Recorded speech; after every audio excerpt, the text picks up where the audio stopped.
Remove the bottom coarse nails from the tiles. Trim back 150 to 200 mils off the front nose of the tile with your hand snips. If there's no bottom batten present, place one directly behind the fascia board and double nail this at every rafter with 90mm gun nails. If the starter flashing is not sitting flush on the battens, then it may be hitting the gutter brackets.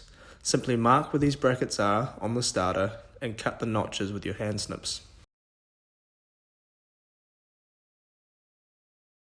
Overhang the starter flashing 40mm past the front edge of the fascia and double check where the first tile will fall. This measurement is 370mm from the front of the starter flashing.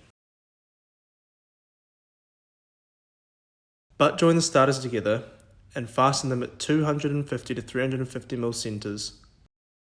A handy tip for this is just using your foot instead of measuring.